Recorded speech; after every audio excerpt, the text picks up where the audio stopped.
Hello friends, health insurance ये.com की तरफ से मैं सुमित भंडारी आपका स्वागत करता हूं। बहुत बहुत शुक्रिया इस वीडियो को देखने के लिए। आज का हमारा टॉपिक है प्रीमियम हाइक। हेल्थ इंश्योरेंस में जो महंगाई हो रही है इसको कैसे बचे और क्या चल क्या रहा है थोड़ा सा डिस्कस करते हैं। एक न्यूज़ है, एक इंडिया टीवी का आर्टिकल है, उसको थोड़ा सा मैं पढ़ के आपको बताता हूँ फिर हो क्या रहा है। इसकी शुरुआत ही ऐसी हो रही है, झटका। हेल्थ इंश्योरेंस पॉलिसी के प्रीमियम में हुई बड़ी वृद्धि, जाने आप इस बोझ को कैसे कम करें। ठीक है, क्या बोल रहे हैं। बीमा कंपनियों ने हेल्थ इंश्योरेंस के प्रीमियम में बड़ी बढ़ोतरी की है। आपको बता दें, एचडीएफसी अर्गो ने प्रीमियम बढ़ा दिया है। स्टार हेल्थ ने अपनी 30% पॉलिसियों के लिए प्रीमियम में 10 से 15% की बढ़ोतरी की तैयारी में है। निगम बुपा और न्यू इंडिया भी बड़ी प्रीमियम बढ़ाने जा रही है। एचडीएफसी अर्गो जनरल इंश्योरेंस ने अगस्त से अपने प्रमुख स्वास्थ्य बीमा उत्पादों ऑप्टिमा सिक्योर और ऑप्टिमा रिस्टोर के लिए प्रीमियम बढ़ाया। और स्टार हेल्थ ने भी बोला वो अपने प्रीमियम बढ़ा रही है। निवा बोपा ने भी बोला अपने प्रीमियम बढ़ा रही है। देश की सबसे बड़ी सामान्य यानी जनरल बीमा कंपनी न्यू इंडिया इंश्योरेंस ने अपने कुछ उत्पादों के लिए प्रीमियम में 10% की बढ़ोतरी की है। अब इसके पीछे लॉजिक बता रहे हैं क्या, किस वजह से। पहला, इलाज खर्च में तेजी से बढ़ोतरी। वहीं बीमा कंपनियां पहले से मौजूदा बीमारियों के लिए प्रतीक्षा अवधि को इस साल अप्रैल से 4 साल से घटाकर 3 साल की की है। एक और बीमा नियामक ने अप्रैल से मॉरेटोरियम पीरियड को भी 8 साल से घटाकर 5 साल कर दिया है। राइट, चलो थोड़ा सा इसको डिस्कस करते हैं। अब हुआ क्या है, जैसे मैं मेरे ऊपर काफी कई लोग ये बोलते हैं कि आप एचडीएफसी कंपनी के अगेंस्ट हो। नहीं, अपोलो म्यूनिक असली कंपनी थी। एचडीएफसी अर्गो ने तो अपोलो म्यूनिक को एक्वायर किया, अपना मेकओवर किया है, उसके साथ धाम धाम जैसे करते हैं प्रीमियम बढ़ाए गए। हमारा एक वीडियो है, ऊपर लिंक में जाके देखिए। हमने एचडीएफसी अर्गो ऑप्टिमा सिक्योर, जो आज के डेट में I think most popular product है, लोग खरीद रहे हैं, उसकी एक रिव्यू दिया था। जो उसमें बोला था वही चीज आज एक तरीके से ट्रू साबित हुई है। प्रीमियम का हाइक आ गया। हो क्या रहा है, वो ये हो रहा है कि एक मेडिकल इन्फ्लेशन नाम की चीज बना दी गई है कि ये महंगाई की वजह से इनके जो हॉस्पिटल के खर्चे हैं वो बहुत बढ़ गए हैं। तो जाने जाने में इंश्योरेंस कंपनियां लॉस में आ रही है, तो वो अपना प्रीमियम बढ़ा रही है। इंडिया में 30-40 हेल्थ इंश्योरेंस का काम करने वाली जो कंपनी है, सबकी आप एनुअल रिपोर्ट उठा के देखो, कोई भी कंपनी लॉस में नहीं, करोड़ों रुपए के प्रॉफिट में। देखो, इल्जाम ये लगाया जाता है कि भी इन्फ्लेशन, आप मार्केट के अंदर देखो, जो इस टाइम पे एक रिसेशन की परिस्थिति बनी हुई है, कितनी कंपनी है जो अपने एम्प्लॉइज का बहुत जबरदस्त तरीके से अपना खर्चा बढ़ा रही है। हॉस्पिटल की जो लागत है, किसी भी हॉस्पिटल जो एक बना जाता है, हॉस्पिटल और एजुकेशन के लिए जो स्कूल खोले जाते हैं, ये किसी भी शहर के अंदर, ग्राम के अंदर एक जगह एलोकेटेड होती है। और जो भी एक हॉस्पिटल बनेगा, मैक्सिमम केसेस के अंदर वो एक ट्रस्ट ही होता है। उस ट्रस्ट का काम क्या है, नो प्रॉफिट नो लॉस के ऊपर ग्रो करना, क्योंकि वो समाज सेवा के लिए बना हुआ है। हॉस्पिटल छोड़ो, जो स्कूल है, स्कूल प्रॉफिट के लिए नहीं बने हैं। कोई भी स्कूल का अगर आप ध्यान से स्टडी करोगे तो स्कूल का फंडामेंटल, कोई भी जो ट्रस्ट, आप कभी भी पेमेंट करते हो ना किसी भी स्कूल को, प्राइवेट स्कूल को, तो आपको पता लगेगा कि वहां पर बेसिकली ट्रस्ट है जिसको पैसा दिया जा रहा है। क्योंकि ट्रस्ट का काम क्या है, बिना प्रॉफिट के, अगर उसको लॉस आ रहा है तभी वो आने वाले टाइम में फीस बढ़ाएगा। अगर उसको जस्टिफाई नहीं कर रहा तो एक हॉस्पिटल अपनी फीस नहीं बढ़ा सकता, क्योंकि hospital is not an entity to make profit. ऐसे ही जो स्कूल है वो एक एंटिटी नहीं है, पैसा कमाने के लिए नहीं है, उसको एक सब्सिडाइज जगह के ऊपर एलोकेटेड बड़ी प्राइम लोकेशन पे दिया जाता है समाज के फायदे के लिए। तो आज इंश्योरेंस कंपनियों ने क्या किया कि पिछले कई साल से मेडिकल इन्फ्लेशन है, करते करते करते पिछले 5-6 साल के अंदर प्रीमियम नियरली डबल हो गई। ठीक है, मैक्सिमम लोगों की ये शिकायत है कि उनका प्रीमियम पिछले 2-3-4 साल के अंदर 45-50% से ऊपर ऑलरेडी बढ़ चुका है। तो इसके अंदर देखते हैं सच्चाई क्या है, क्या वाकई हॉस्पिटल के अंदर इतने खर्चे बढ़े। ठीक है, कोविड के अंदर हम कह सकते थे, लेकिन कोविड में ऐसा थोड़ी है कि सारा इंडिया बीमार हो गया था। तो जो लोग हॉस्पिटल के अंदर इलाज करा रहे थे तो किसी की हार्ट एलिमेंट थी, किडनी की प्रॉब्लम थी, किसी को कोई छोटा मोटा ऑपरेशन कराना, तो उन सभी ने साल 2 साल डिले किया है कि हम हॉस्पिटल नहीं जाएंगे।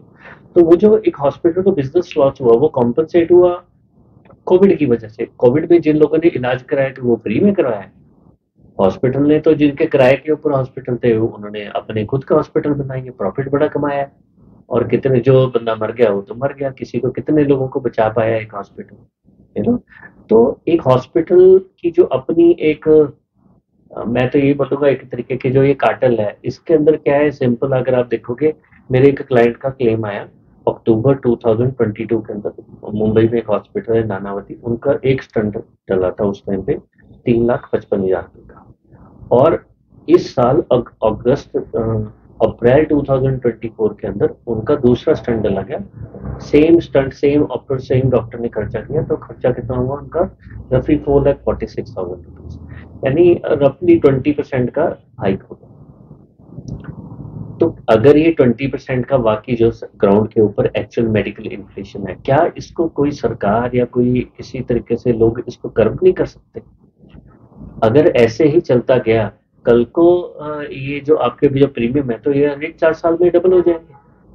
ऊपर से आईआरडी बैठी क्या कर रही है, आईआरडी ने आपकी पॉलिसी के अंदर, अगर आप मेरा पुराना वीडियो देखेंगे उसका मैं लिंक ऊपर दे देता हूँ, उसके अंदर हमने स्पष्ट बोला था कि अगर ये जो आईआरडी ने 2 रूल्स किए हैं, मॉरेटोरियम 8 साल से बढ़ा के कम करके 5 साल कर दिया, दूसरा प्री एग्जिस्टिंग का वेटिंग पीरियड 4 साल से कम करके 3 साल कर दिया, ये दोनों की वजह से प्रीमियम बढ़ेंगे, और आज वो प्रीमियम बढ़ गई। तो कितने कस्टमर को फायदा हुआ? एक पर्सन ने आज से 10 साल पहले पॉलिसी ली थी, उसको बीपी और शुगर था, उसका वेटिंग पीरियड था 4 साल। 4 साल होने के बाद उसके आज 10 साल कंप्लीट हो गया, उसका प्री एग्जिस्टिंग कवर है। भाई उसने क्या पाप किया था, उसने क्या गलती की थी, आज उसका भी प्रीमियम बढ़ गया। क्यों? जो इंश्योरेंस कंपनी ने नए लोगों के लिए जो प्रीमियम हाई कर दिया कि भाई प्री एग्जिस्टिंग का वेटिंग पीरियड 4 साल से 3 साल करेंगे। तो जब भी ये प्रीमियम बढ़ाया जाता है, ये पुराने लोगों के ऊपर भी बढ़ाया जाता है। भाई कहाँ का इंसाफ है ये? ठीक है। तो जो ये रेगुलेटर है, जो एक मार्केट के अंदर इस टाइप का रिफॉर्म लाने के चक्कर में है, तो उसका बेसिक पर्पस क्या है? क्या इंश्योरेंस कंपनियों को मुनाफा कराना है?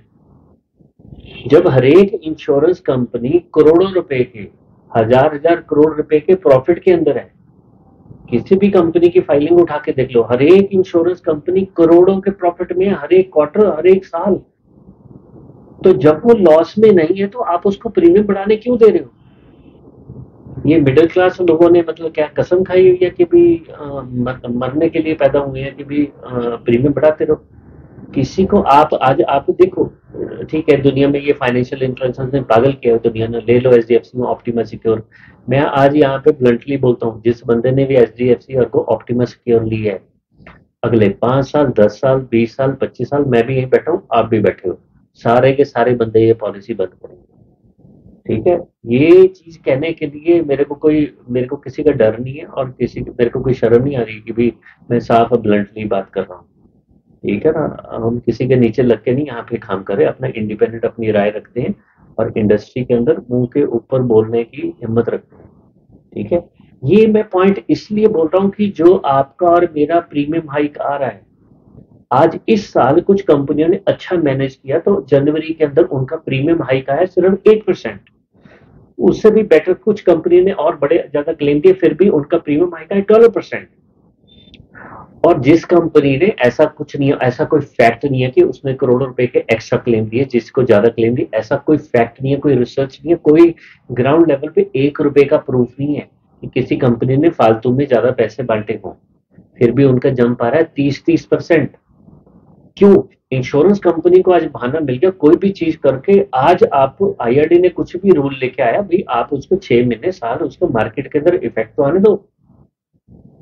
आज जब तक वो इफेक्ट मार्केट के अंदर आएगा, उसके बाद जाके आप जज करो।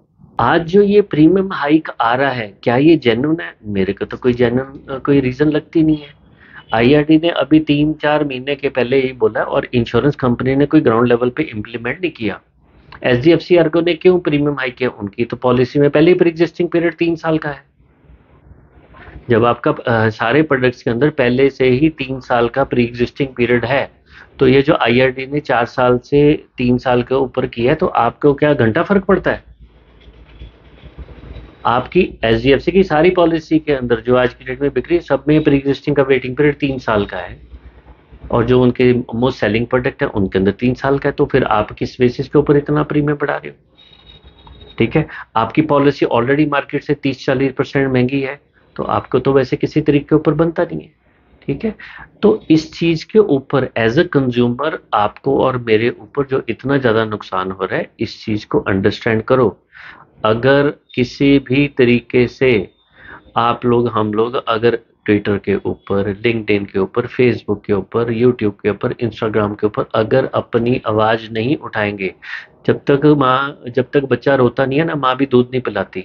ये सभी लोगों को कहीं ना कहीं किसी ना किसी प्लेटफॉर्म पे बोलना पड़ेगा। अदरवाइज क्या हो रहा है, भगवान की दया से पिछले 7-8 साल इस तरीके से निकल गए कि मार्केट के अंदर कोई मेजर रिसेशन नहीं आया। छोटा सा रिसेशन ऑलरेडी स्टार्ट हो चुका है, अगले 6 महीने साल के अंदर देखो मार्केट में जब सबकी लगेगी ना, फिर आप मार्केट के अंदर बैठ के शोर मचाओगे, हाय मेरा प्रीमियम बढ़ गया, मेरी तनख्वाह नहीं बढ़ रही, मार्केट में रिसेशन आ गया, ये प्रीमियम पैसे कर गए।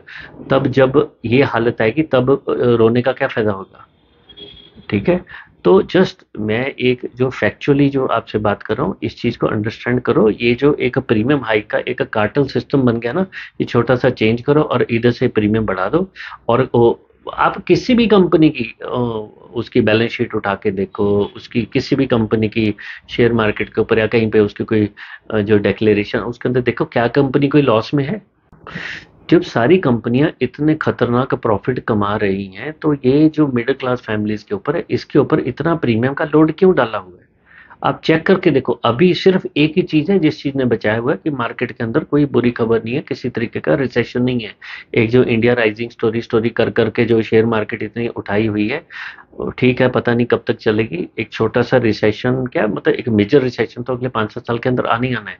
आप देखो, जो लोग जागरूक होंगे इस चीज के ऊपर कहीं ना कहीं इस पॉइंट को रेज करेंगे कि ये जो इतने बड़े बड़े हाइक आ रहे हैं, जिसको कर करके कंपनी करोड़ों के प्रॉफिट कमा रही है, उनकी बैलेंस शीट में खूब दबा के प्रॉफिट है, उनको अगर आप इस तरीके से कहीं पे चिल्ला के बात नहीं करोगे, तो फिर वही है कि जी आप बैठे रहो, एक स्टेज ऐसी आएगी कि भी आप प्रीमियम देने के काबिल ही नहीं रहोगे, फिर भगवान ही मालिक है। चलिए, भगवान सबको सद्बुद्धि दे ताकि सब लोग एकता के साथ मिलजुल के इस चीज के अगेंस्ट लड़े। नहीं तो ठीक है, अपने घर बैठे प्रीमियम पे करते रहो। चलिए, छोटा सा टॉपिक है, इसके ऊपर मेरे को मन लगा, अपने मन की मैं बात तो क्या करनी, अपनी बड़ासी निकाल रहा हूँ, क्योंकि सारे लोग अपने अपने घर बैठे हुए हैं। एकता जब तक नहीं होगी तब तक कोई काम नहीं होता। चलिए, इस वीडियो को देखने के लिए आपने टाइम निकाला, बहुत बहुत शुक्रिया। जय जय श्री राधे।